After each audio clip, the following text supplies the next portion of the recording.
Hello and welcome to Post-Burnout.com interviews. Post-Burnout.com is a culture website dedicated to venerating burnt-out artists the world over. My name is Aaron Kavanagh and I'm the website's founder and editor-in-chief. This is our website's podcast where we publish the full interviews from our site's articles and sometimes release exclusive episodes. In this edition of Post-Burnout.com interviews, the Belfast musician and promoter Michael Smyth returns to the podcast to discuss ending his band Virgins, the rise of his new band Silk, Silk's upcoming single Clementine, which releases on March 5th, their planned debut mini-album which is expected to release in the springtime, this year's Gazefest, and much more. Ordinarily, I would release this interview to coincide with the release of Clementine, which, as mentioned, comes out on March 5th. However, Virgins are playing their final gig this Saturday, so I wanted to get this episode out to kind of give it one final push before then. They'll be performing at the OEM Music Centre in Belfast this Saturday with Winona Bleach and Gush. This is the last time to see them, guys, so get there if you haven't. Tickets for that show are in the description of the episode. Also, this episode kind of ends suddenly and strangely. Blame that on Zoom. I don't know what happened. It stopped recording to the cloud, I guess, at some point. I have no idea. Basically, at the end, Michael just discusses the shows that Silk have coming up. Fortunately, he'd already sent them to me in an email. So here's where you can see Silk live this year. On May 14th, they're playing the All 55 in Galway. On May 15th, they'll be performing at Fred Zeppelin's in Cork. On May 16th, they'll be performing in Limerick, but the venue is TBC. On May 28th, they're performing at Whelan's Upstairs in Dublin. On May 30th, they're performing at the Ulster Sports Club in Belfast. On June 16th, they're performing at the Hug and Pint in Glasgow. On June 17th, they're performing at the New Adelphi in Hull. June 18th, the Lab in Northampton. June 19th, the Folklore Rooms in Brighton. June 20th, the Folklore Rooms in London. June 21st, Banshee Labyrinth in Edinburgh. Then on August 28th, they're performing at Gazefest Dublin and August 29th at Gazefest Belfast. Thank you very much and enjoy this interview with Michael Smyth. Oh shit. How's it We're going, good. man? Can you hear me There okay? I am. Yes. How's it going? How's it been, man? It's been a while. Probably I guess like 6 months or something. I don't know. I didn't actually check offhand. Yeah, when were we down? What was it was the show in That was Chennai, like wasn't it? I was it Sinead, yeah. I was I thinking think I was thinking so. the one in Soundhouse for some reason. The Virgin show in Soundhouse. Oh No, you're yeah. right. No, I was working Yeah. the gig for Mikey. That's it. I Yeah. forget what gig that was. That was Silk and Mark and Luke, and who else Yes. played? Like I think Silverglass, Picture Postcard, wasn't it? Oh, was it? and Picture Postcard. Yeah. Yeah, that's right. Yeah. Yeah. That was the co-headline show. Yeah, yeah. Yeah. I think that was the last one. Yeah. Yeah, fuck that. Yeah, that was like October, I think. Okay. Man, So it's time not just, as bad as I thought. I thought it was like I don't summer. know, dude. It feels like a year ago. I know it's I don't know. My perception of time is really being blasted. Everyone's saying I was looking up like 'cause people have been feeling that everyone's like, oh, it's just because of COVID. COVID fucked up everyone's perception of time. I don't know. We're like 6 years Nah, out. I know, man. People are like, some people can tell you what they ate for lunch in 2011, and I'm like, I don't even know what year I was born sometimes, It's just like, I don't know how people do that. And I was actually surprised they even remembered the lineup there. Yeah. Um, No, I, yeah, I, I time didn't just even remember because like I'm disappears. just yeah. I was actually doing the show for Mikey there yesterday at Sinead. But Who was that? Oh, that was Gush and fucking Sai. See, how do you? I yeah, don't know how Sai you and pronounce. yeah, no, this Sai and who else was on Leftovers. Oh yeah, I put those guys on. Sure, they done the sound. They played the Soundhouse show. That Yep, Virgins yep. one. Yeah, yeah. That's I think that fucking. was the It first all time we saw ties them there fucking together, man, silver. doesn't it? It's we're living in a Christopher Nolan movie. Yeah.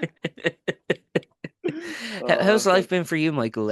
I guess like obviously Silk is going strong. Virgin's obviously decided to call it day, which to me seemed kind of unexpected. Once I got that email, I was like, oh shit, like Virgin's calling Yeah. it a day.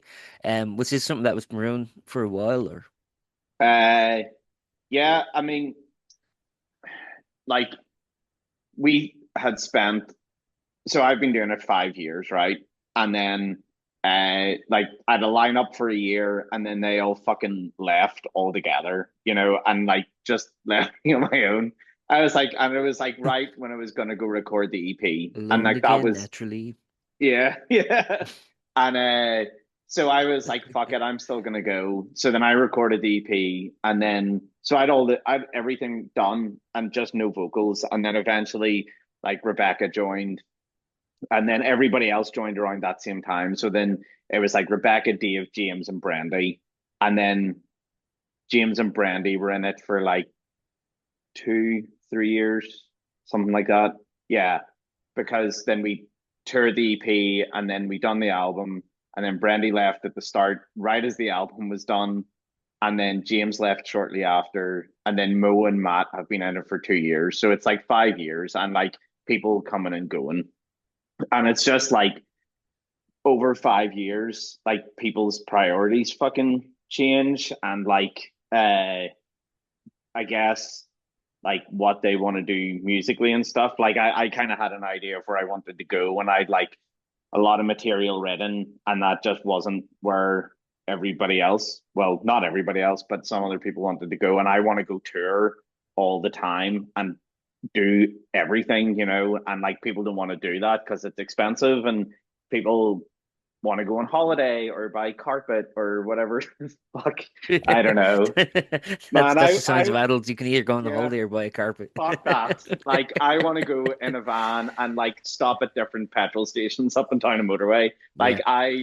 Give me that over new carpet any day. But so there was just, okay, it's a lot of different factors. Like 5 years is a long time to be doing anything. And like, Yeah. I just kind of, I love this, and like for, like it, for the band to be what it was, like I drive all that, and Yeah. it's a lot of work. And if people aren't so into it, then it's just kind of like, well, you know, if this is maybe just the time to kind of like we had done Blooms came out and we done a tour in April last year, and then like not a whole bunch, and then kind of had those couple of songs come together, and we played the Slow Crush at the end of last year, and then we recorded those songs in the practice room. I done it in the practice room, and then Dave and Rebecca recorded hers at home, and then it was just like, well, this seems like a nice way to close things out, Yeah. like go out by putting out like music we all worked on, and it's the last bunch of stuff, and like let's do a last show, and like just Pearl Jam high five it at the end, and then like it's I'd rather go out like that than like just be like bye, and then Yeah. so and then obviously I was had to tell Richard, which was like an odd experience, and just because it's like he's like so close to the band but not in it, and like it was like kind of You're breaking talking up about with a Richard from Blowtorch Bio. blowtorch. Yeah. Yeah. Sorry, yeah, Yeah. and it That was that's like my contextual. I feel yeah, like do you ever watch Parks and Recreation? I feel like that dude, oh like yeah, the radio host, is like, and Batman is a comic figure from the yeah. 1920s. Or whatever. Sorry, go ahead. Yeah, Richard from Blowtorch. You had to tell him it um, was Quentin. So he oh didn't yeah, even yeah. know. So like it wasn't Oh that no, premeditated. no. Like I mean, I kind of called an end to it all. Like we got the masters back, and it seems so like unceremonious, but like we got the masters back. I was coming home from a different practice, and listened to it in the van, and like was in a Maxwell self-service petrol station, and like listened to the masters on the way there, and then text them, and I was like, these are in, they sound great. I think this is the end, and I'm just Yeah. like filling up with diesel in one hand and like ending the band in the other. So odd. But yeah, so I had to tell Richard, and it was like breaking up with like a fucking girlfriend or something. I'm like, sorry, man, like I just feel so bad. And It's not like, you, it's us. yeah, it was 100% us. And but he was, and then we talked about it, and he was like, do you want to, what are you doing for it though? And I was like, nothing. Like, let's just, I don't, because I'm not gonna, like, I'm not playing, like, I'm not even doing a Dublin show. I'm just doing this one. And I was like, so I don't want you to invest, and then it not, and then I emailed a bunch of people, and then got, like, I emailed all press and stuff, to like kind of like get reviews and all that shit. And I had so many people email me back, and like press people, man, who like, I just like they just put the playlist in and write about it and do the thing. And so many people email me back and be like, "What the fuck is this? Like, what are you doing? Mm. Like, what you're breaking up? Like, why? Like, you've ruined my day." And I was like, "That's quite nice in a way." But so eventually, then like eventually then like there was a lot of interest and people were like, is it coming in vinyl? Is it coming in vinyl? And then we and Richard had a conversation. I was like, look, let's do a limited run. Like I'll redo the artwork for Transmit, and because it's been sold out since it came out essentially, and people are always asking for it. So the vinyl has like the new EP plus Blooms on one side, and then the old EP on the other, and it's like on pink and blue. All the stuff's been like all the records have been pink, so it's like a bit of a bleeding in, and then that'll be it, man. And we're like I like done a load of posts there, and I think we're down to like the last 13 copies of it. Like we sold 100 in a day, which was fucking mental. So and then that's it done, and then yeah, that'll be the end of it. And in 8 more days, I'm no longer a virgin, so I'm looking forward to that. So you're stepping life. You're 40 years old, no longer a virgin. Yeah, yeah, You yeah. literally are. You literally are the 40-year-old virgin. I am, dude. 41-year-old virgin makes it worse. It's like Oh yeah, congratulations. that's the sequel. 41-year-old virgin. Did we Yeah. did we have the same birthday? Was that the 31st It's January? really Was that- close. I think it's if Oh, it's not, it's 31st of January. So if that's it's mine. Yeah, yeah, I yeah, knew yeah. we were close. Yeah, So yeah, that yeah, we both had a birthday relatively recently. yeah, yeah. Yeah. Mine was taco filled and Yeah. karaoke filled. It was good. I kind of don't like being born in January, man. I kind of feel like I'm in a rush to get to the next birthday or something like that. I liked it when I turned 18, that was cool. And then every Yeah, birthday since, I'm like, I can wait. yeah, man. Like that's what we were saying. Like time just disappears, and Yeah. like like I was chatting to like Kira is like 9 years younger than me, and obviously all the people I play in bands with are younger. And I was saying like I wonder if like everybody will still be doing it when they hit my age, or if they'll have been smart enough to stop. Yeah. you know? One thing I was interested in you were talking about, this was just something you said as an aside, but I just wanted to bring up, you were talking about like still wanting to hit up like petrol stations across the country and stuff like Oh that. yeah. I was wondering for an island the size of Ireland, can you really do the kind of Jack Kerouac romanticization of the road? I I would never say I'm Jack Kerouac. uh, No, but that romanticization oh of yeah, like no, being I on the road. know. Yeah, absolutely. I mean, like when we toured, we went um we went Dublin, Limerick, Waterford, and I've Hmm. done like Galway, Dublin, Drogheda, or Dundalk, and I've been down to Cork. I've done Dublin, Limerick, Cork runs. Like you can only really do a 3 day thing in my head Hmm. because it's like Thursday, Friday, Saturday because no one's going to shows the rest of the day. Um, and like those are mostly either 4 or 2 hour drives, and it's like there is nothing better than being in the van with the band, and you're either going driving to the first show, everybody's fucking hyped, because first show, second show, everyone's a wee bit tired. Third Yeah. show, everybody's see beyond that. Like it's like you kind of need to be a bit of a cheerleader and be like, let's go. But I love it. And just aside from being on the road and playing consecutive shows, like being in the van together and doing that thing together brings you so much closer as a band, which bleeds through then into performance and everything else. So it makes you so much better. Like after we done well, like Max has left South now and Matt from Virgins plays drums in it, but we done a wee 3 day run with him and then another one. And by the end of like the first 3 day run, we were like, we're on it now. Like Yeah. and but no, yeah, I've seen a lot of weird shit up and down different motorways and Ireland's not, because the drives are shorter, but when we tour England and you're doing like a 4 or 5 hour drive and you have to stop eventually at some and you see some weird shit. Like there's a petrol station that we always stop at, and I don't know where it is because I'm just like on the motorway, and there's a petrol station here, and then off to the other side there's like a food court thing, but it was very clearly used to be an old person's home, and you go Hmm. in and it's like here's a Burger King, but like it all looks a like a granny's fucking sitting room. It's so weird, so weird. I think And that's the then aesthetic though, because we've an Apple Greens near where I live, and yeah, they have that kind of aesthetic too. It's weird, like they have a Burger King in the eh, and yeah, it looks like fucking 1980s 6-year-old in 1980 or something like yeah. that.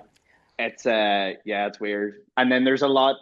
It's also odd how different motorways in different places look, like bridges going over. Like some of them are really look like Soviet Union, kind of like brutalist. It's all very angular, and then some other ones are really ornate. I know this is like the most boring part of being a band. Like the bridges are cool. No, I find it fascinating, man. Like what I think like you get when you're traveling around, like whether you're in a band or not, if you're actually like kind of paying attention, because I think like for a lot of people when they're on the road, unless they're driving, they tend to zone out or they tend to kind of read a book or like go on their Yeah, phone or whatever.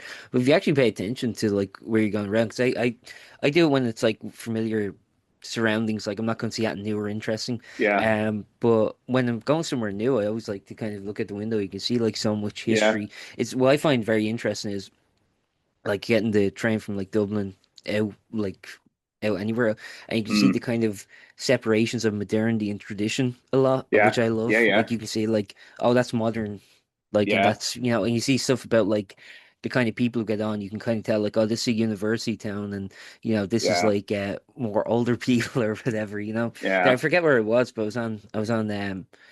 was on the train going to Galway, I think, and I passed by like this big army barracks, Okay. where they recruit, and just it looked cool. It looked like a fort on a hill or something like that. I just Yeah, love, yeah, I don't know, like I don't yeah. know. Like so I was going to Roscommon one time, so I was driving down on my own, and I like went a weird way, and it was like took me down through Enniskillen and down to Roscommon, and hmm that drive is really interesting because like you're going through different parts of Northern Ireland, so like really rural parts, cities that are much further out, and then you go into the south, and then it changes, and then obviously because Roscommon is quite rural in and of itself, there is and the cultures are very different. Like it, like all of a sudden there's like statues on the side of the road, and like we don't have that stuff up here normally, so I always enjoy that, and like I think because the van's mine, so I do all the driving. Like, and I even whenever I tour managed before, I was like, I'm here to drive. I do the fucking driving. That was mental. That was nuts. But anyway, but like you go up and down, and like we drove past like two nuclear power plants before, hmm and then like the big, what do you call it? It's like the Angel of the North, like the big massive Yeah. sculpture, and like I say, somebody who's asleep in the back or like looking at some video on YouTube on their phone. Like you hmm miss all that, but like that's it's like you pick up so much and learn so much, and even like whenever we go places, like I try and talk to. I mean, I'm fucking chatty. Like I like to talk to people, so I'm like try and talk to as many people there and like get to like meet people and everything. And like I think it's cool. I love being on the road, man. Like so, like um, like I know we're going to talk about it, but like the Silk record's going to come out, and then we're just going to go tour like Yeah. as much as possible with Irish dates, with UK dates, with some EU dates lined up for the start of next year. So we're going. It's like let's go and do the thing, and it's cool that everybody's on board, and they're just like, yeah, like we've wanted to do this for a long time, so let's just do it. This is also only year one, so we'll see how we are in year five. I'll Well, be yeah, that's Man, I'll be 46 in year five. That's like horrifying. Hey man, at least you'll be alive. That's the important thing. Well, hopefully, we'll see. Well, actually, you know what is fucking me up though a little bit. So like, yeah, in 5 years from now, it'll be like the 2030s, and like Oh God, the idea of the 2010s being 2 decades ago is fucking me up. I can't like that's insane. just weird. Yeah, That's weird. yeah. Like, one of my favorite films is Blade Runner. And it's hmm like set in like 19. 2019. Yeah, yeah. Yeah, And I mean that came and went. yeah, And there's no hoverboards. I wish things looked as cool as Blade Runner. And then sure, there's yeah. sequels like 2049, although that could Which will still be happen. soon. Yeah, Yeah, I mean, we'll see how the we'll next few get our years go. Oh well, with AI, yeah, everyone's gonna have the Yeah. end of the armless thing. Oh yeah. Yeah, yeah. True. That's somebody all will people just, remember from yeah, that. somebody will nuke Vegas and Harrison Ford will be there with a fake dog and He'll survive in a fridge. yeah, Um, I'm mixing my franchise there. Um, it's all uh, right. I got it. I I'm not talking about that film, no man. That's I saw the new one. The new ones I didn't like very much at nah, all. not It great. actually makes that one look good. Yeah, the Yeah, ending is so shit. just poor, poor. I think dude's like Harrison Ford's like 83 now or something like that, and he says Yeah, like his show's shrinking. He wants to be the last thing to do when he retire. I've thought about this, man. You're gonna be doing this till at least your 90s, right? Like I mean, think about all the dudes, right, who are like in their 80s now. You got like Van Morrison, Bob Dylan, uh, Paul McCartney, Rolling mm, Stones. They're all like in their 80s still doing it. mm. Are you prepared for that for 40 more years from now? Still, I like so that's fine for them because they get to play big stages. And yeah. like, I don't know if I want to be playing Shanae on a Thursday whenever I'm like, I say that now, but I know like I probably will be like in a band with like 4 20-year-olds being like, "Come Yeah. on, kids," like you know, and and they will do it because I'll be the one paying for it and promoting it. You know, Yeah. it's like, but I mean, Spending your retirement on yeah, man, my your pension fund. pension, yeah. I mean, I'm prepared to do this as long as I can still write songs, you know, like, and Mm, I also realize that like Silk is probably like a last swing at doing it. Like, I've also Broncos as well, but like yeah. starting something new, like a last swing at doing it like properly, like for real. And because, um, like, I mean, I don't know how long my knees will let me continue to play the way that I play. And I think Yeah. like because I play drums too, like the physicality there that I would always want to maintain as well. But like as long as I my body can do it and I can still write songs that are good, you know, like I don't want to put out shit. So Mhm. I mean like maybe people think I already do, but that's their problem. But but you know, like stuff that I love and like I mean you cast aside a lot of stuff because you're like, that's not great, you know, or that Mhm. isn't the thing that I want to do. But yeah, I mean, could well be I'll be in the retirement home starting a band, man. Can we do Yeah, the 2 o'clock matinee? yeah, yeah, yeah, You should actually, that would be an interesting thing you should look into is having different coverage charge for your gigs for like OAPs and just see if yeah, anyone man. avails of it. Just see if anyone avails of it because like I think what an OAP is 65, I think. So there has Yeah, to I be think some. 64 you get your pension at or something, isn't it? Yeah, it's something Yeah. around there. Yeah, I Yeah. will do a like reduced rate fish and chips meal deal if any of them want to come. Sure. Well, here's something weird I just thought of, but I was thinking actually, being 40 and still like, how much kind of art there is left to do. And for some reason I was thinking of David Lynch, like he was 40 when Blue Mm, Velvet came out, yeah, and like, yeah, he still had like Twin Peaks and fucking Mulholland Drive and all that yeah, stuff to still become like some of his best art. Like, I don't know, yeah. do you ever think about, I know some people creating their best art, like, Yeah, I mean, like the whole silk thing started because I was like, fuck, I'm turning 40. And then I was like, well, I want to try and do this thing. And like, why should I not give it a go, you know?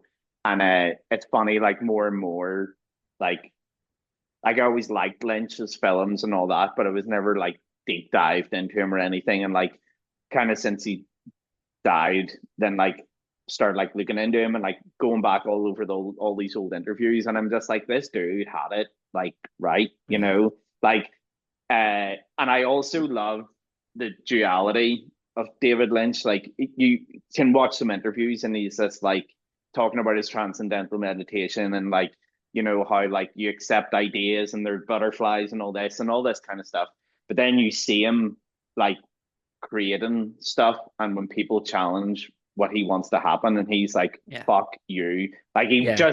he won't settle for less than what he thinks it's meant to be. And I know that's a difficult position to take. I mean, I have taken on that position and like it's hard to can on people around you sometimes, but also like it produces something great, you know. And so yeah, I mean, I kind of looked at him a lot. No, I just enjoy that he was like, I have this thing, I'm gonna do it, and you either come along or you don't, you know. Mhm. And I was watching him like there's like a Twin Peaks like behind the scenes thing, and someone's like, "Do you think they cut the scenes too long?" And he's like, Yeah. "Why should I have to cut the scene?" And I'm like, Yeah. "Yeah." I was like, "Why should I have to not cut the scene too, David?" I'm like, "This song can be 8 minutes if I fucking want it to be, you know." Yeah, you And it, don't but do it, radio edits anymore, you know? man, I was doing PR for this band, Bad Mothers Union, who are like Hmm. amazing, great. Like their record's gonna come out, it's stunning. That's a Like great I'm, name, Bad yeah, Brothers Union. man. I'll like I'm gonna send it to you and we'll figure all Yeah. that shit out. But they had a song they put out, so we were talking about it, and their song it's called God's Intercom, and it's like 17 minutes long, and we are like, we want to put it out, and I was like, okay, look, I was like, I want this to do great for you, and like, we can do it for art's sake, and I'm 100% behind that. But like, if your goal is to like get exposure and like kind of like talk them through like the thing, and I was like, I'll go either way, it's up to you. And they done like it was still 7 minutes, the radio edit, which I fucking loved. But it made like it kind of took the thing and just it done great, and but yeah, radio edits, man, I like stop. I think I done like I'll do one if they're swearing, but like other than Yeah. that, I'm like, if you want to play it, you can play it, and if you don't, well, it's not it's not a problem that I experience. Yeah. So whatever, do the thing, do the thing.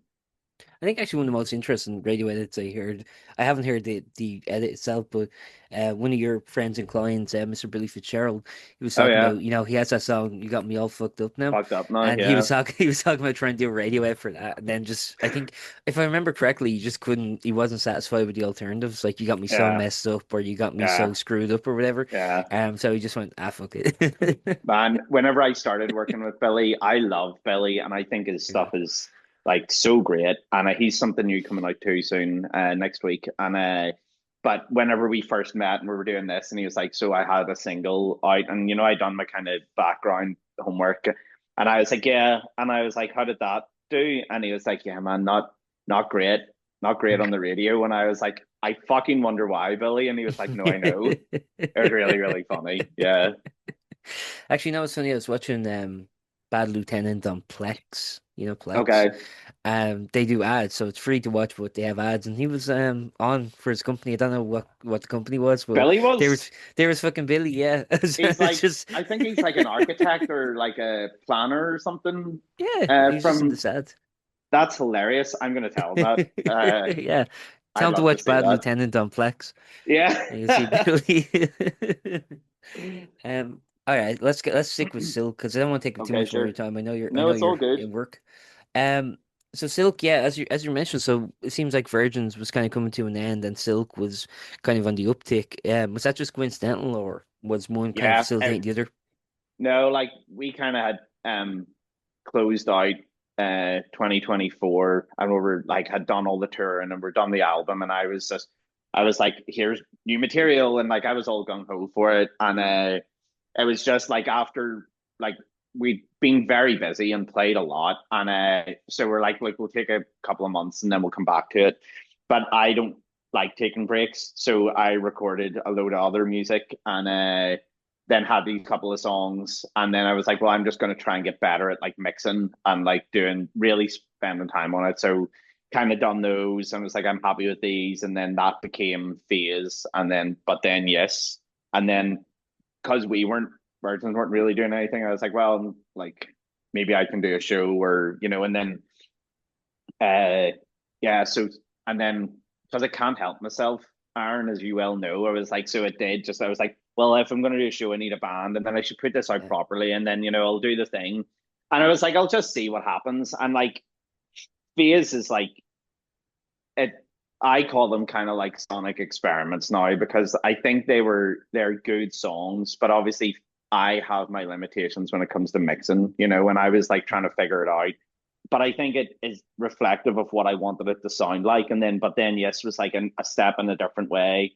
And then between all that, then I was still writing like all these songs, and then Virgins were like, we had the single come out, went on tour, so we weren't really writing, but I like have to be doing stuff. And so then it just kind of like naturally I was writing lots and lots of stuff that didn't like I tried to play some of it and they just weren't interested. So I was like, well, I'll just put this over here and like I can figure this out. So it just meant that there was like a natural kind of thing where I just started to go kind of this way, you know, and but it wasn't like calculated, it just kind of happened. And like so I kind of started writing a lot then. So then the stuff, and then I put out July just after Gazefest in September there, and then I wrote that on Thursday, and by Monday I had it mixed and mastered. Like it Really? was, I love working at pace, you know, and like having.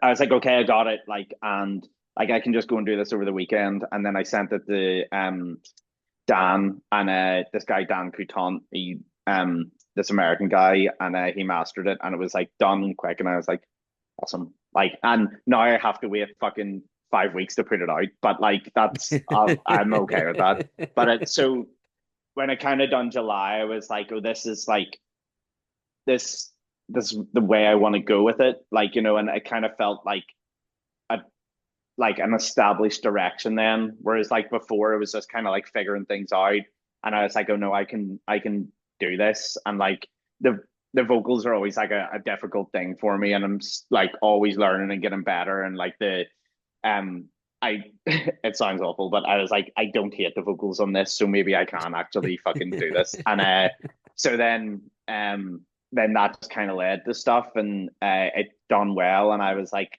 I'm gonna do a fucking record, like, and I kind of touched base with Richard on it. I was like, look, man, I'm gonna do this thing if you're interested, and you know, it's like, yeah, send it across to me, blah, blah, blah. And then so over the next like couple of months, I recorded like demos of what's on the album, and then I must have recorded them like 3 or 4 times, man. And what's stupid is the majority of them are like the second, like the first time I recorded it after it being a demo, you know, and it just had like an urgency and like this energy to it, and like some of the other stuff, it felt like I was like trying to play knowing it was a studio gonna be like the version, you know. Whereas like the other stuff, it just felt like it was like, well, I've played this song 3 times and then that's the best one, you know, Mhm. because it's just me doing it.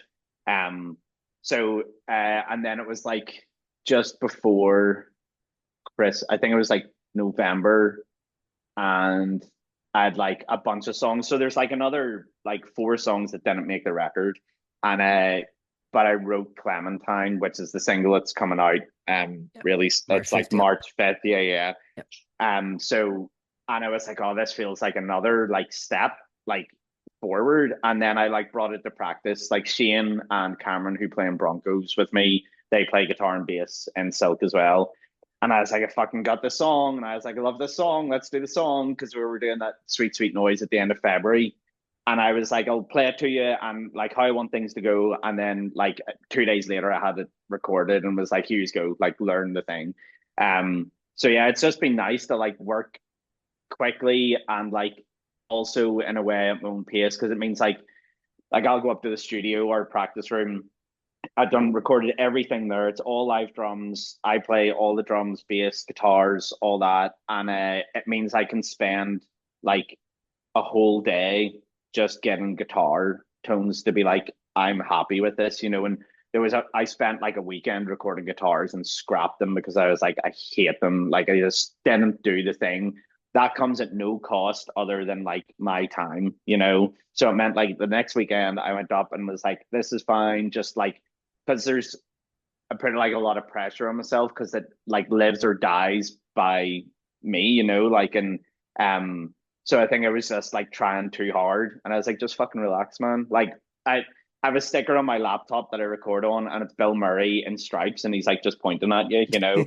And Bill Murray is another person that I look to a lot, but he was like, you will only do your best work when you're relaxed, you know. So it's Yeah. like a constant reminder of just to like try and like no one's gonna die, so Yeah. it's fine, you know.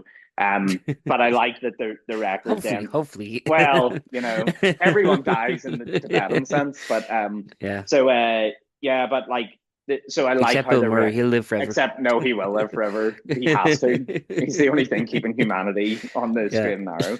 But yeah, so I like how the record feels like it feels almost live, even though it's just me doing the thing, but it feels like very like visceral and like to me like honest. And it's like, okay, well, you know, it does sound to me, it sounds like that you're in front of the band, which is kind of something I wanted. I didn't want like and I don't think it works for the shoegazy, that kind of shoegazy stuff. I didn't want like a sterile, like polished, perfect thing. It's meant to be like, that's why like the songs have like all the feedback in between, or and there's weird noises. Like I re-recorded parts of July, and AJ, I should say, from Picture Postcard mixed the whole thing and done a stellar job, man. And so I was like, I want this to feel like just like there's energy to it. So there's like weird noises, or you'll hear like a pedal come on in the middle of something. And I was like, fuck it, just leave it in. Like Yeah. there's just like a weird squeal over on the right for no reason, but like I think it's cool. Maybe somebody would be like, oh, I love that weird squeal. Like that's my favorite part of the record. So yeah, I'm really happy with it. I'm really happy with how it came out. And like it's cool that Richard was on board for it as well. And I sent him an early version of Clementine because I was like so hyped. And I was like, listen to this fucking song, man. He's like, yeah, it's good, it's good.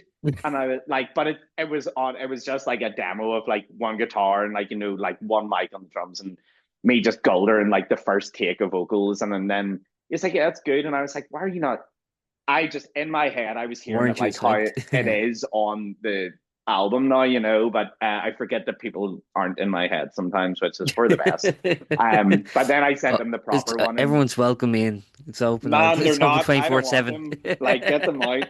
But I sent him the proper version, and he was like, okay, like this is I'm on board for this. This is awesome. And then we kind of chatted, and so it's gonna come out on vinyl, and it's like purple with like gold, yellow, and white splatter, which looks stunning. So yeah, it's like I'm like so hyped now to get it, like to start to let people hear it all properly, because I kind of think the stuff that's out so far is like, yeah, it's good, but it's like, no, I feel like I'm like, this is the band now, and this is where we're going, and this is how it really sounds. And like working with AJ like elevated things like so much. And even like actually sitting down to record these things, with the purpose of that people are going to hear them, whereas like uh July was the only thing that I'd done with kind of that like actual intention behind it before. Everything else was just kind of like, oh, these sound good, I'll put them out, and that was fine. But like getting Aura Lux out there and letting people hear it, and like I should say as well, it's like a mini album. It's not an EP, and it's not an album. It's a mini album because We've had this discussion before about what yeah, dictates what. man, I didn't want to commit to like a full album just yet. Like I've started writing like other stuff now, and there's a lot of material there. And I was like, but I don't just want to put out an EP because it feels a bit like it's like, I don't know. It kind of feels like, that like band means 666 page. It kind of feels Yeah, like, oh, here's another EP, So I'm like, yeah. fuck it. It's like 30 minutes, it's 6 songs, like 3 minutes aside, or 3 songs aside. I'm like, if that feels like more substantial, but not quite like, here's my like flag in the moon, like album kind of thing. Yeah, yeah, maybe that. And like, it's such a fucking non-point for anyone else, but it's like such an important distinction for me. I'm like, no, it's a mini album. But then when I came to write the press release and stuff, then I kept having to correct myself and change it to mini album because I kept just writing an album. That's fucking annoying. But yeah, I'm excited to get it out, man, and then like just go play lots and lots of shows, lots and lots of shows. And like I've been booking dates, and like we're doing Irish dates, and like playing with like new bands and stuff, and like because there's always new bands coming up. Like this band Mericat put a track out yesterday. Fucking sick. Yeah, yeah. Really great. Actually, So I was working one of their shows for Mikey. Very good yeah, people. yeah. AJ mixed it. Funny I enough. need to get in contact with them because they reached out to me and I was taken up all week. So yeah, I need to get Sorry, in contact guys. with them. But no, they were telling me actually there was an issue. They were uploading it through I think DistroKid. I think they were using, Uh, and part of the song sounded like a sample, so it got hit with a copyright strike. oh right. So they were stuck with it. They were trying to get it up. So I said, What are you doing? Are you gonna like remove it?" And they're like, "No, we're just gonna upload it again and hope." But I don't know. So There was some section that there was like a section like of the song that they were like, "Oh, this." like you're demoing, or sorry, you're sampling this without Oh, like right. copyright or something like that. But they were like, we weren't. It's just it sounds similar. It's like, getting in trouble for using a G chord or something. So okay, so um so Slide Away, which is not an Oasis cover, I should say, on Aura Lux, right? So it has, I should say Shane plays bass on it. It's the only thing that I don't play on it, and Taylor from Sunstinger does like guest vocals on it. So it's like it's a kind of cool thing. Like we play with them a lot, and they're like buds of mine. So it was nice to have somebody else on it. But in that song, there's like a really elongated kind of like middle section where it's just all dreamy and like euphoric, and but there's a sample in it, and um, yeah, I'm not. It's from like Melancholia. Do you know it? Hmm. It's like Lars Yep, von the Trier. Lars von Trier film. Yeah, Yeah, and so it's like it's Kirsten Dunst, and she's like it's in the middle, but like I ripped it and then put it through like a load of stuff, and then like sent it and like layered it in, but I've uploaded it and I haven't had any fucking like, so I'm gonna have to check that after, but like because that would be terrifying. I'm like it's too close now for something to go wrong, and no, but they also weren't even sampling it. It was that I scene one thing. know It just that's happened it. to. Yeah, But that's what I'm terrified now because I actually am. But I'm hoping I've kind of like fucked with it enough and it's buried enough that maybe it just doesn't. And hopefully, yeah. no one from Distro Kids listening to this. Oh shh. Quiet. No, But yeah, so like Mary, we're gonna play with Mary Cat as one of the bands, and um, yeah, there's like a. I only mention them because they're in my head, like with their new track history, which is really cool. And then so fucking good. um, we're gonna play with Hawk up here, and this girl Alice Oh shit, yeah. Sloan. She's only like 18 and just put out her first single, and it's like folky kind of dark folk stuff, and it, like really cool. Um, yeah, and then we're like, who else is playing in Dublin? It escapes me. Oh, Skyless, of course, Yeah, Skyless. Yeah, so and that's great. yeah, and then like we're gonna.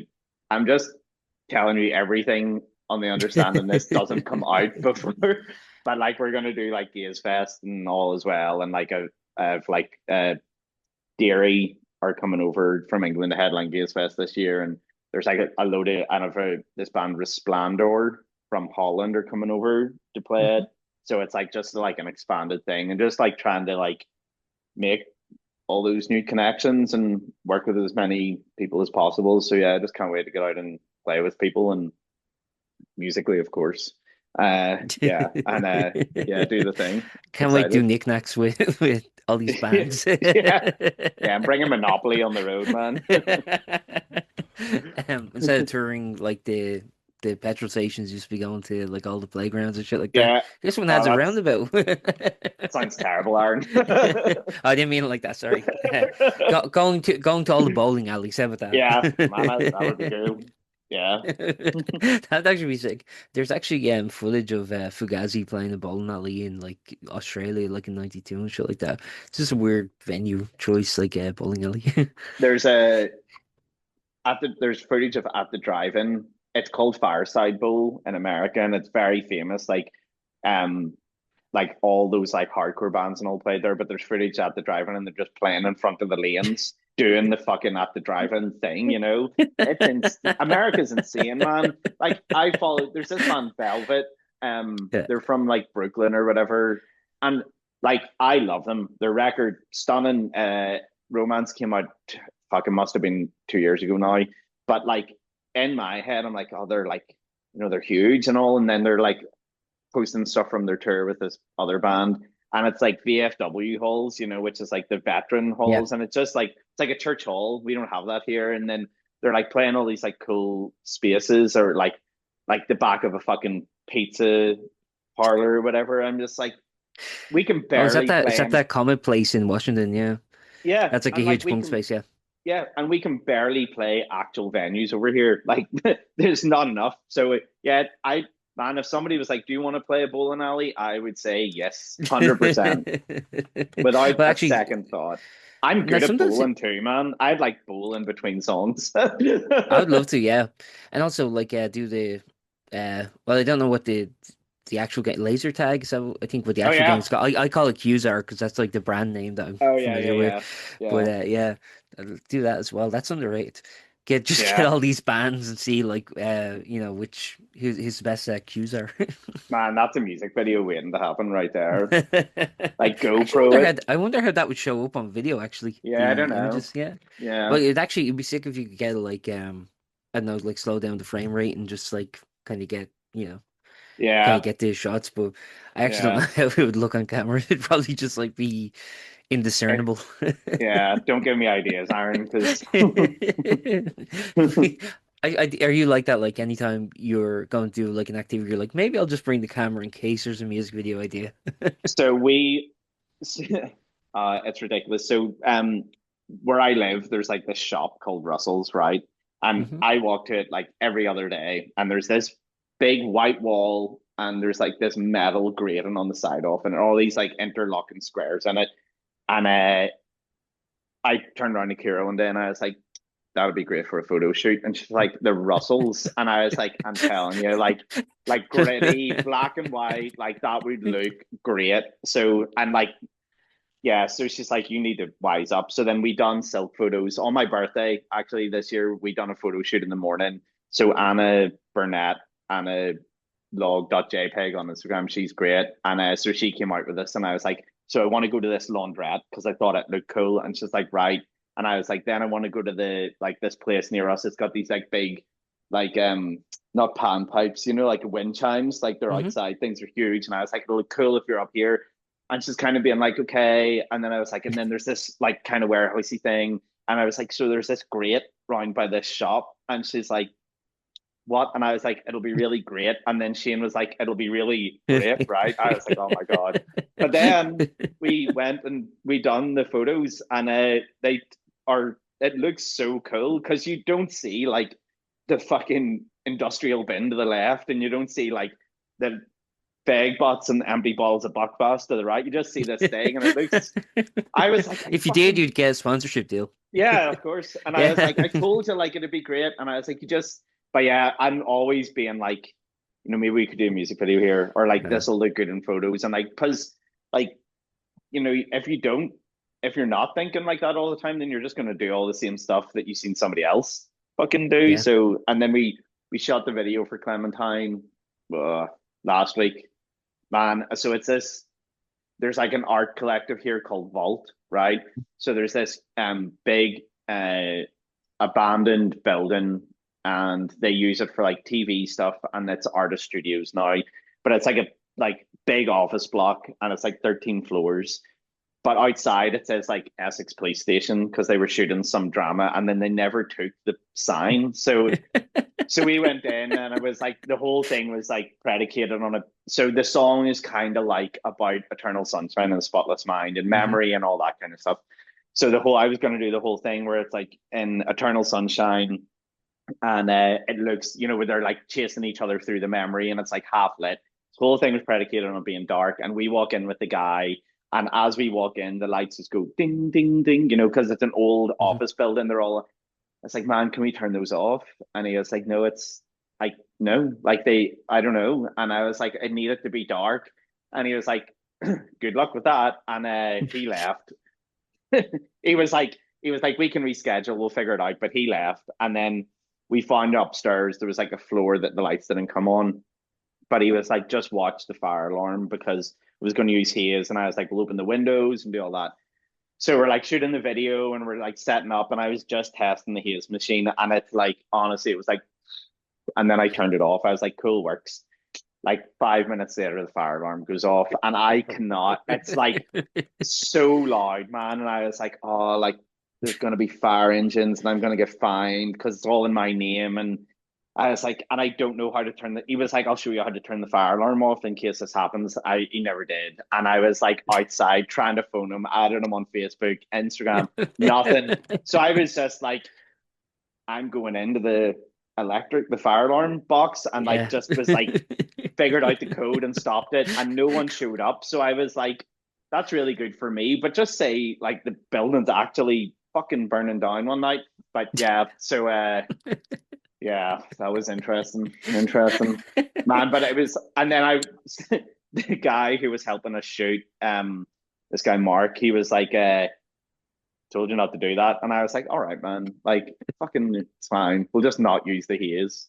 But yeah, it was cool. And it just weird being in that like big abandoned fucking office at night, and cool. Yeah, I get the video in like a couple of days, so I'm excited to see that too. I'm looking Uh, forward to it, man. Yeah, yeah. especially hearing the backstory. Do you think the backstory actually will change the way you view the main story, or? Oh yeah, I like the whole time I'll just be thinking it's like, well, that was 10 minutes after the alarm went off, or that's when like someone almost fell through the floor there. Or, Yeah. yeah, Yeah, dude, I'm the same. I like when I used to record stuff, I'd always be thinking about like, oh yeah, off camera, that person standing there with like lines or something. I could never like get immersed in anything I shot because I'd just be thinking about like the practicalities of it, like in yeah, cutting and stuff like that. I wonder do like big directors feel like that? I wonder just like Ridley Scott look back and go like, oh fuck, I can't watch Thelma and Louise. I'm just thinking of there's some stage handheld and pushing the car off the cliff or man, something. guarantee, guarantee. It's Was like it even him? like, What? Was go it ahead. Ridley? There was some director who like recently was like, yeah, I just watch my old films. I can't watch that It new. is. It is Ridley It's Scott, yeah. yeah, of course it's Ridley Scott, man. Jesus. Just picked them at Um, random. I love Ridley Scott. I I love do just how too. much he loves Ridley Scott. I'm Yeah. like, maybe I can But I relate mean, he to it. has the filmography to back it up. That's the thing. Like, if He does. you can be a prick as long as you can back it up. Even like I went to see when I was in Liverpool, like back in 2023. I went over and I had to get like an early flight from Dublin to Liverpool. So and the place wasn't checking in till 3 p.m. So I got there at like 8 a.m. And like Liverpool, I don't know if you've been there, it's fucking Yeah, tiny. So you just yeah, walk around and you're like you've seen everything. yeah. So I went to see Napoleon just because it was long and I Oh was gonna yeah. kill some time. I was like, it's actually pretty good. Yeah. I thought it was funny. I liked it. I know the Yeah. French weren't super pleased with it, but no, I love uh But that's listening probably the to bad thing if like the French were like, oh, we love these. This is yeah, great. yeah. I love hearing Ridley Scott talk about his films because and Yeah. like he's so just like what you said, he's like, well, I fucking look what I did, Yeah. so fuck you. Like I'm Ridley Scott. But I mean he's had some not great ones, but also Sure. like he's more hits than not. But That's yeah, all anyone's gonna remember when he's gone. Like everyone's gonna remember Blade yeah, Runner no and one Gladiator and all that. yeah, And no one's not gonna be like, Gladiator 2. yeah, no one's gonna be like, remember King Arthur? I actually know if that Oh was an God. argument. He done this film called The Counselor, which not a lot of people have seen. And it's like Fassbender's in it and Charlize Theron and Yeah, Javier Bardem, and it's like it's awesome. It's really good, really yeah. good. So if you're at a loose end, you can watch the. If you're not rewatching Billy on Plex or whatever, you can watch The Counselor. I'll check it out. Maybe that is on Plex actually. Yeah, maybe. Yeah, actually, one thing we were talking earlier about not being able to retire. There's fucking good old Ridley Scott now, nearly 90. Like he's almost Still 90, right? going. And like still going. Doesn't give a fuck. He's just gonna keep I kind going. of, I kind of think it's the same as like what they say about people who do retire. It's like then they die. Like Hmm. Ridley still looks mostly how he looked about like 20 years ago, and like Yeah, he still is going, and he's still like the same level of veracity and like drive and vision to everything he's doing. I love that stuff, man. And that's why I like Lynch too because he was just like I'm doing the thing, and then I actually saw this thing. It was like shots of his house, and it's like it's kind of they're clearing it out or whatever, but it was like this brutalist like bunker nearly, and every day he was just like he went in and he did a workshop, and it was like for like film, woodwork, art, and music, yeah, and like it was like his assistant or whatever, and was just saying like he treated all those things as one. So it wasn't like I'm gonna do music today. It was just like I'm doing this yeah. all day, every day, and then something will come out of it. And I don't know. I love that. I love just like people who are like so tied into something and they're just like I'm going this way. And I guess that like when I hate when people half-ass stuff, and that's probably a result of that. I saw this Billy Corgan interview one time, and he was like, people come to me all the time and ask for my advice and what to do. And he was like, like most of the things people want to achieve will take like an extra hour of their day, like just a bit more effort, I guess we're trying to say. And he's like, I tell people that, and they're like, I don't know. And it's like that is the thing that kills me. It's just like, are you doing it or you're not? Because if you're Mhm. not gonna, if you're like just gonna pretend or half-ass it, like don't get out of the way because there's people behind you that actually want a fucking swing. Yeah. Yeah. Oh, Billy's another big self-believer. I just relate to all these megalomaniacs, man, egomaniacs. Just I like, swear, like the image of him on Alex Jones is the funniest thing ever. Just there's Billy Corgan. yeah, I just think it's mad that he owns a fucking wrestling federation or whatever. Yeah, man. Yeah, I was really big into wrestling actually as well. Andy Warhol, he was like big into the WWF scene back in the Oh, 80s. really? Or Just maybe probably for still the is it? pageantry of it, man. Like Yeah, just the yeah. ridiculousness of it. Yeah, He's like yeah, Warhol kind of freaks me out because like it looks like somebody wearing a mask, you know?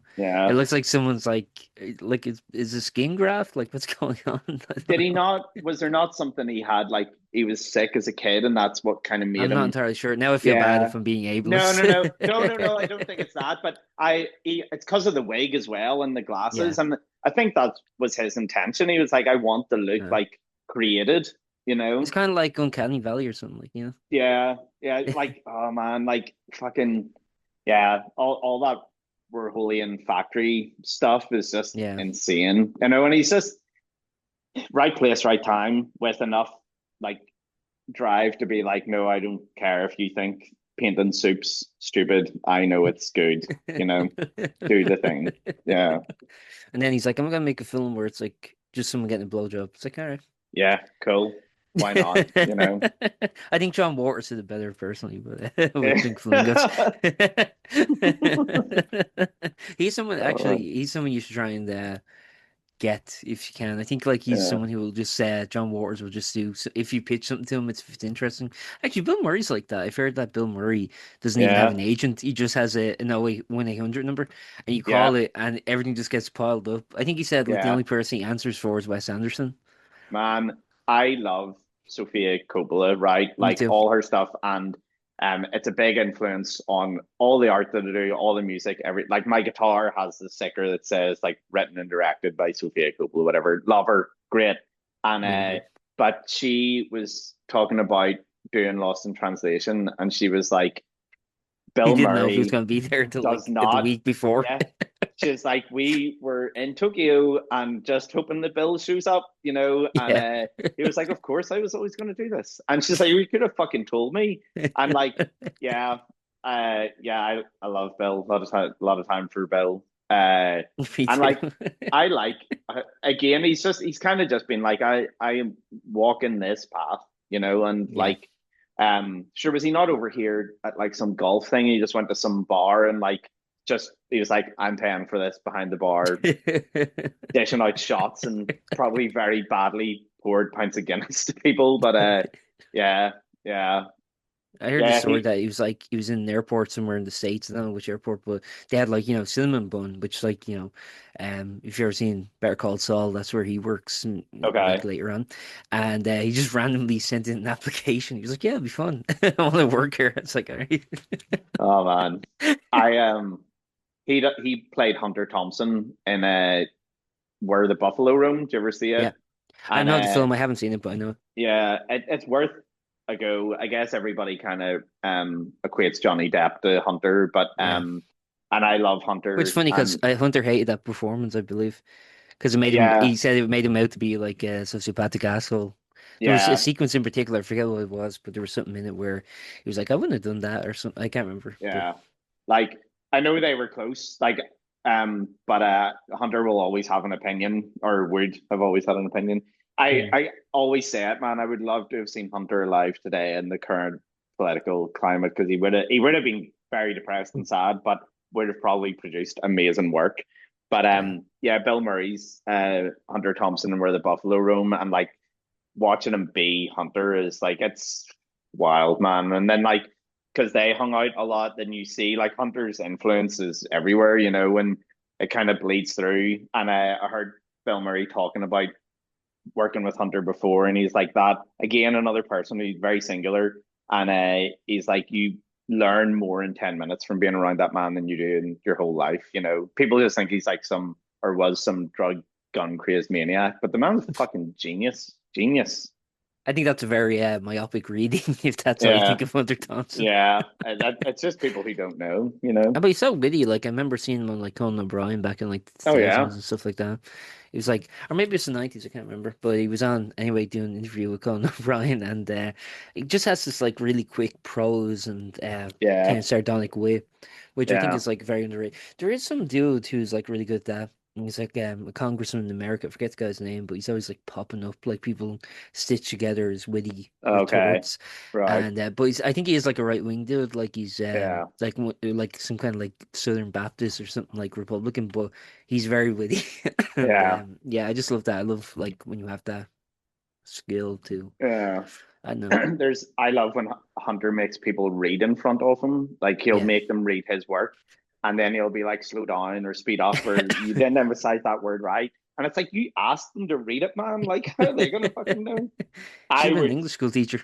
man, imagine I would be shitting myself if I had to read in front of Hunter Thompson. Like that would have been an experience for sure.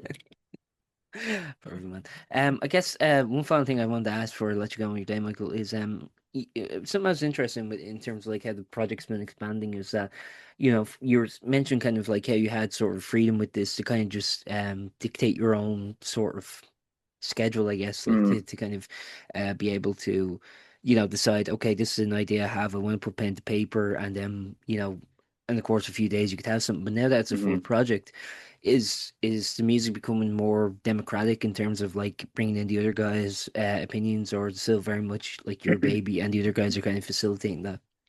Yeah, no, it's my thing. I'm like, um, I mean, like whenever we come in, like I'll show them the parts and like, or I'll play them the demo or whatever.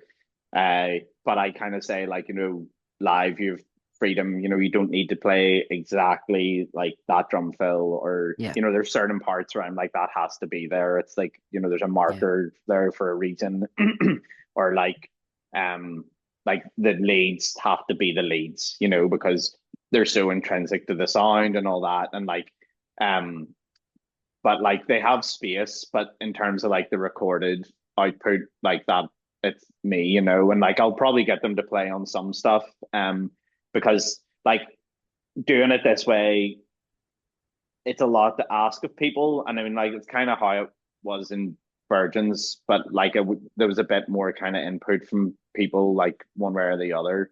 But this is very much like I'm gonna go write this, I'm gonna record this, and then you're gonna hear it, and then you're gonna learn it, and then we're gonna go play it. And but it's like also what comes with that is like there's like a monetary side where like I pay for all this stuff, so I'm not asking them, like when it comes to tour, they have to help because I can't pay for four people to go and fucking tour. But mm, like, so I try and ask as little of them as possible while also asking so much. And they've been really good, I have to say. And like Cameron was like, well, I was like, man, you need this one pedal, like, because this is so much. And he was like, yeah, no sweat. And like, or like, just yeah, he bought a Jazz Master. I didn't ask him to buy the Jazz Master. I lent him mine, but it certainly helps that and his. To be honest, I was very jealous. His is like a cool like pink sparkle with like a matching headstock, and I was like, oh god damn it, I want one. But yeah, I mean like I don't know going forward, but at the minute like that's how it works, and I think that allows me to do, and then therefore the band is like this is going to come out in like a couple of weeks, and then the record will come out in May.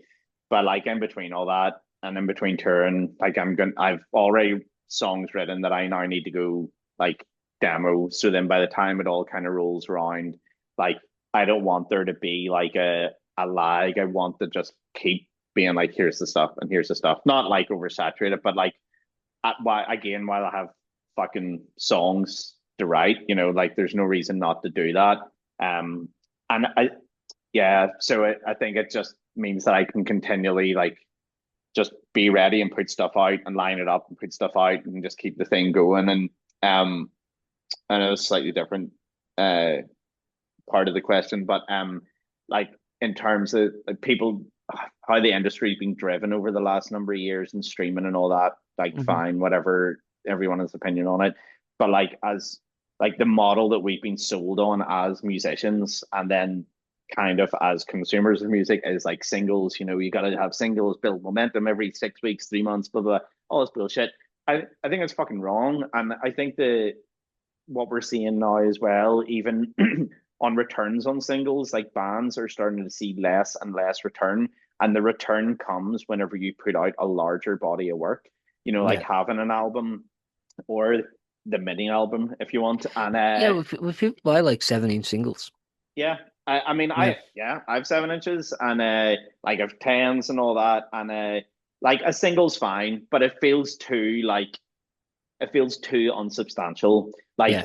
Like for you to um capture someone's attention in this very like fast throwaway culture, I think you need something that is more like it's At something you least an can EP, yeah. delve into, Yeah. and like spend time with, and because I just think it's like that whole thing is like just falling away now, and like as kind of people kind of start to rally against, Spotify, which essentially did drive that single culture. Hmm. I think people are like when they're turning to Bandcamp and stuff, and there's always that's much more like album merch driven, and their fees are getting higher as it is, but like it's still a better place. But the thing, and it's like I seen that Alexis from Sleigh Bells was talking about this. There was like some issue with the booking agency over there, and she's like, I would love to leave Spotify, and I would love to leave this agency, and I would love to do this, but we can't afford to. Like, if we do Yeah. this, like our band dies and our livelihood dies, and so uh, it's difficult to kind of marry or balance all those things. But I just think like now it's people want more. If you're gonna be if you're gonna do the thing and be a band and like want people to really connect with something and like latch on to something, have like a bigger body of work. And like a single's a tease, but like it's an appetizer, but the album Mhm. or EP or whatever is like a main course, and people will spend time with it. And I think like there's all this like industry like, oh, you're not ready for your album yet, or you're not ready, and it's just like maybe it's not ready to come out on vinyl, but like Mhm. it's ready to put out on streaming and let people dig into that, and yeah, I just think it's an interesting kind of turn that's starting to happen. Yeah. I also one thing I've noticed like in terms of the physical media is a rise actually again in CD and tape. Like Tapes, man. I know it's tapes Yeah. at every merch stand now. Well, most merch Um, stands.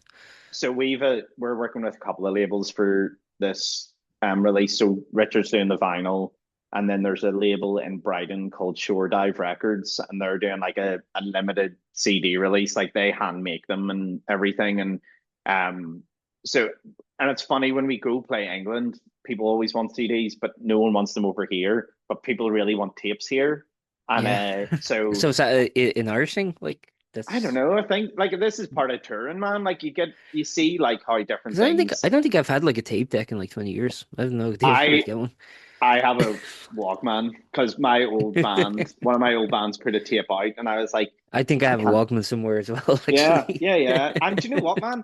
When I bought it, it was like 40 quid or something because no one Yeah. buys them anymore. And so yeah, but I mean, if someone wanted to put it out on tape, cool. But I'm not gonna drop the money on the tapes Sure. right now. But like So you're okay with bootlegging as long as it gets on tape. man, sure, it's like that dude that just to come full circle in the interview there. Yeah. Luke, I'm pretty sure it's Luke from Mark and Luke. He's like the long hair, and he plays the guitar. So he was at the Virgin's album launch show in Chennai, and he was stood at the front with this like microphone, this Zoom mic or whatever. And Sorry, you broke he up there with me for a second. Sorry. Oh no, you're all You good. back? Yeah, Great. yeah. Yeah. Sorry. So the guy from Mark and Luke came to see Virgins and Shanae, the album launch show, and he stood at the front holding this Zoom recorder, Yeah. bootlegging the fucking show, and I was like, I love this.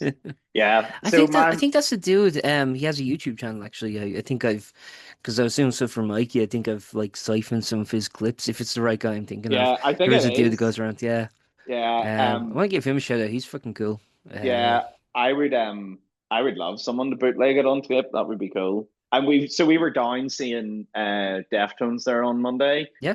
and were you at that?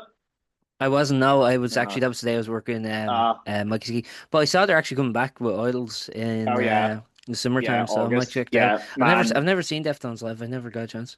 they are great. That's my Yeah, second time seeing them, but they were infinitely better this time, I have to say. But um, yeah. So outside, then, like, I always love bootleg merch because one, yeah. it's a tenner and not 50, and I like how sometimes it's a bit Well, a lot of the shit. reasons they're sorry, but I think like a lot of people don't understand that. Like a lot of the reasons why they're so expensive is because they have to cover the cost of like the I merch know. companies. Like Yeah, people don't, I like think, really understand this. So you think they're just being ripped off.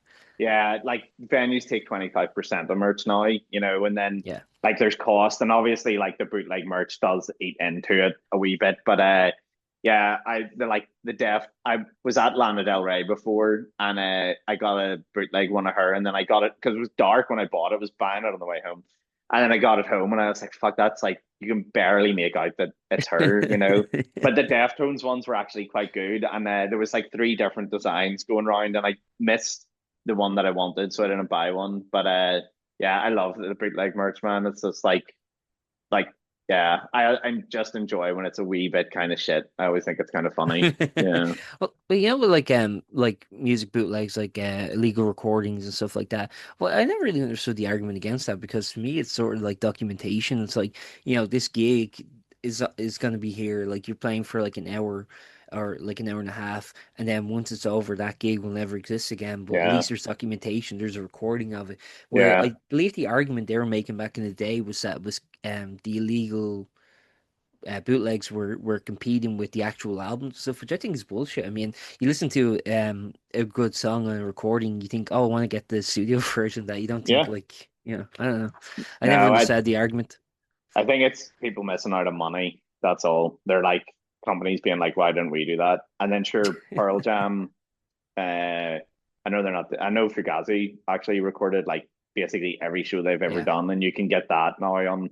I think some of it's on streaming. You can get it on the Discord site. But Pearl Jam done yeah, that on their what early 2000s tour, and they recorded every show, and then they put them out all on CD yeah. and done all that. And it's just like, well, if you've the wherewithal to go do it and the follow through, then you can do it. But like all those like Nirvana live bootlegs, like Mhm. never stopped me buying the Nirvana records. It just made me want to No, buy more. It's yeah, like, and they're, I love the live versions of stuff because they're always interesting, and it's just like, we were like hella into Nirvana back in the day. And me and this dude I used to be in a band with called Sven, he was like, I love Kurt Cobain's voice in 1991, but I don't love it in 1994.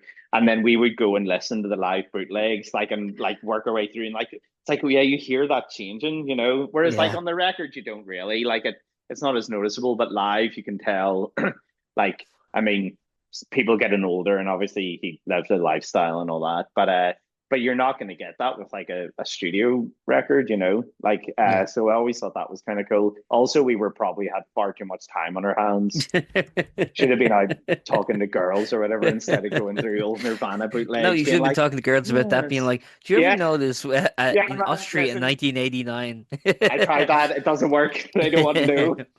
It's like let's listen to Kurt in Austria in 1989, or let's listen to him in Frankfurt in 94. Yeah. It's like, That I just loved about them, man. sounds like They're a great fucking time to me. they're fucking openers were always sick too, like Nirvana, like Yeah, to get like Shonen Knife, and then like yeah, it would just be then the Buzzcocks. Like, what the fuck? yeah, Okay. yeah. Amazing. Class. Oh man, and Buchholz Surfers, of course, they were always killer. Yeah. They're a band I'd love to see live. Actually, I went to see Gibby Haynes back in Oh yeah. summer, and it was really Yes. good. But Did it's you like I not just want to see interview him? Buchholz Surfers. I did, yeah, for Yeah. Totally Dublin, yeah.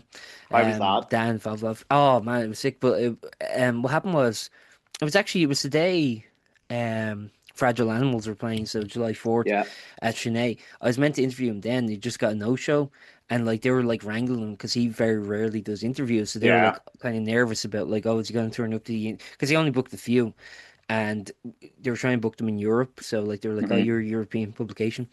So they're trying to like wrangle him and stuff like that. And then when I did it with him, he was like totally cool. He's like so Awesome. pedestrian. He's so pedestrian now. He's not like Gibby that you think Yeah. of. Yeah. And then actually, the Duck and Roll Film Festival was on in Dublin, and they were showing the Butthole Surfers documentary at it, so I Okay. went to see it. And it was really good. You can see like he's definitely like mellowed out. I think he's Yeah. clean and sober now. So yeah, but Yeah. he's still kind of fucking crazy. Yeah. Um, yeah, like I've seen some of the live footage. I don't know if I've seen the documentary, but I've seen some live footage of them before. I think it was Yeah. like actually it was about like the scene in Austin, Texas, because David Yowie was in it and like all those Hmm. kinds of dudes.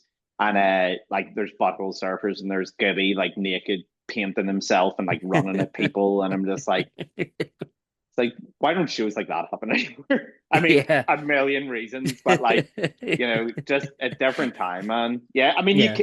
I don't think you can maintain that kind of lifestyle and still be okay at this. What age is I he? He think must be like 60 something too now. Oh, he's near 70s. Yeah, I Yeah, think he's born yeah, 58. But no, I think David Yeo is actually a good example of being able to maintain it yeah, somehow. he's going strong. Yeah, yeah, yeah. I Did was you watching. interview Did you him ever? too? No, I didn't. I No. never had the opportunity. I would love to. There was talks. For the Goo, I think, Mm, potentially doing it, but I don't know what happened. But I would love to talk to David Yeo. yeah, Steve Albini was one I'd love to talk to as well. And there was yeah. almost they were trying to set that up for Excess Noise when I was writing Oh there, yeah, that's right. Yeah. but I forgot what happened. So that Uh, would have been sick. But I just kind of like because I've like so many weird like idiosyncratic questions to ask him. I was like when I was interviewing Kim Deal like last year, I was like just asking her about Britt Welford from Slint. yeah. Because I just love that guy. He's fucking nuts, and I just want to Uh, know everything about because he was playing on the record, so yeah, there was yeah, a yeah, yeah, connection. It wasn't just like yeah, randomly yeah, saying, "So what's yeah, Brit like?" yeah. Do you have like a list of people that you'd love to interview, like a top five? Kind of, yeah. Well, Steve was one. I mean, unfortunately, that's gone. I don't know. Like I've never like sat down and numerically calculated, but yeah, I have some Yeah, of that in my mind. But that was cool. Like Kim Deal was like just kind of sprung on me, and I was like, yeah, oh sure. It was like the next. I think yeah, like one of the writers or something got sick, so who was scheduled for it? I was like, sure. mm, So yeah, yeah, cool. yeah. Dude, I'll try. I guess like I've kind of asked everything I have to ask for Yeah, Silk. It's always lovely chatting with you. Always going like a million different I tangents. know. I'm trying to be conscious of the listener, as if there's like someone still just like listen to this now, going, I wonder where he's gonna go next. So I'll pivot to this, and then so yeah, so you mentioned the records coming out in May. You have a bunch of mini album rather, sorry. The mini album's coming out in May. I'll And take then you record. have Record's fine. I can yeah, live with that. record's kind of neutral. Like an EP can be a Yeah, record or I yeah. think it means like it's gonna be on vinyl if it's record, so Yeah. I'll take that. Yeah, for sure. I think people just say record anyway. Like, yeah, it Yeah, could be a record. The new single. Actually, it's weird. Like, some people actually do call singles albums. They're like the new album from Sabrina Carpenter, no, and it's like that's it's a wrong. single. What? Yeah, No, I know. I don't understand. I think people. I think we need a definitive glossary of terms that we can all yeah, agree on. That's sanctioned by the UN. man, we should agree on it and put it out. Do you remember But no, Buddyhead at all? Remember that site was it? Buddyhead? There used Yes, to be yes, this, yes. yeah. Buddyhead, yeah. So yeah, I loved Buddyhead, and Yeah. they used to put out like Rules of Rock, and Yeah. like all this kind of stuff, and it was if they were like the authoritarian voice on everything, and it's just like we should start our own Buddyhead, man. Just like not tell anyone it's us, and just put out like gossip on bands. Just blind items as a kid say. Yeah, yeah. So you're doing the gigs so what do you hold for the future of Silk beyond this, or are you taking a do you have like I guess a grand scheme in mind, a kind of roadmap, or is it just kind of gradual and just sort of seeing what happens? No, I've like so we're gonna do so the single comes out March 5th, the record comes out May 7th, and then we're doing an Irish tour. Like we're doing 3 dates. So we're doing Galway, Cork, and then I'm figuring the last one out, and then we're doing Dublin and Belfast, and then we're going over to England and we're gonna do Glasgow, Hull, Northampton, Brighton, London, Edinburgh. And then next year in January, we're going over to do some dates in Europe. So I'm in the process of pulling that together. So that'll be the first time I'll have played outside of like the UK and Ireland, which is really exciting.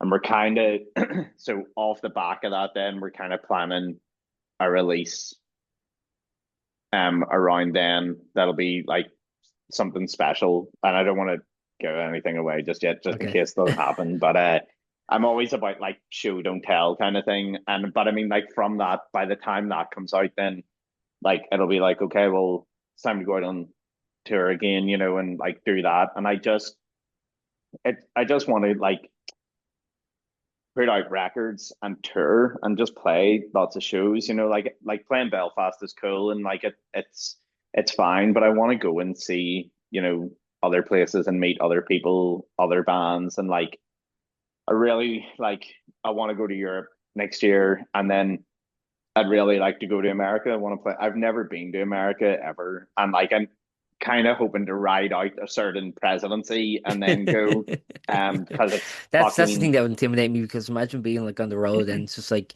he just announces, oh, by the way, all visas are revoked or some shit. You just don't know. mad. It's like so It's frightening. arbitrary. No, it is Yeah. frightening though. Like, and I mean, I don't post a lot of opinions online about like anything to do with that. I'll post musical opinions sometimes, but so in terms, but I don't remember what I wrote all the time on Facebook, and like I'm Yeah. sure I've shared something about him that's unflattering. I mean, there's nothing flattering about him, but I that said, all those things aside, like I would still love to go do it. I want to Yeah. go play New York, and I'd love to go and do South by, and like I'd love to go to like fucking Portland and play, and like there's like I kind of it comes back to really like what the impetus was behind starting the project in the first place was like I'm fucking 41 now, and like time is running out, so why not do the things that I love while I can, kind of thing, and that's really kind of what it's about. All the stuff aside about going to play a terrible or a lovely place ran by a terrible man, like it's just comes back to why I wanted to do this in the first place is because time is running out, and like Hmm. realistically, like, you know, who wants to see some 60-year-old dude on stage like still being like, let's play shoegaze, and like Bob it Dylan can fans. only well, Probably, man, probably I Valentine fans. I mean, yeah, fuck, I would, but like I just want to do all the things that I love How while I old is can. Kevin Shields actually offhand? Man, he is 64, 66, I think. I Yeah, there you bought go. this. You still have time. Yeah, I know. But again, there's a 62. man, I didn't write fucking Loveless, did it? So like I wish. But yeah. So yeah, I just want to do this stuff while I can. And if and that's putting out records and touring and playing shows, and like that's really where it's at. And as long as like it makes sense to go do those things, without, I mean, we're gonna lose money, but like without losing insane amounts of money, like I'm gonna keep doing it, and there will be a point in time where like life or jobs or family or something gets in the way, and maybe like it's like instead of doing like 3 tours a year, it's one, or like you do bits and pieces, but I'm like that's fine. I fully accept that unless like we get massive, who knows, but yeah, I just want to do the stuff. I just want to keep playing as long as possible, put out records, and play as many shows, and like even within the band, like people might come and go. Like who's to say, like Yeah, maybe something happens or people just want to do something else, and that's fine. The yeah, the band is kind of designed to allow that to happen, or if yeah. like somebody can't do one tour, like I can get somebody else in to do a tour, and but they can still be in the thing. And I think in a way that takes pressure off, so people don't feel like fuck, like I have to, all the time. And to be honest, I don't think that's an issue. I think people there's a desire there to do it. So, but yeah. So the plan is just to keep going, and hopefully um yeah, people are into it. This is kind of like the first real swing at it, whenever it's like, well, we're gonna singles or singles, but we'll see what happens. See what happens now, which I have to say is incredibly fucking daunting. At least like I've been doing the obviously Virgins and that had a following. So whenever you put stuff out, like people there's an established fan base, but this is going back to the start on stuff, and just kind of seeing like taking rolling the dice and seeing where it lands. And there's a lot of fucking anxiety tied to that kind of stuff, but like just kind of like, well, we'll do it and see. Someone will like it. Even if Hopefully, that like, someone is me. yeah, hopefully 200 people like it for um, Richard's sake. oh, you do? That's it.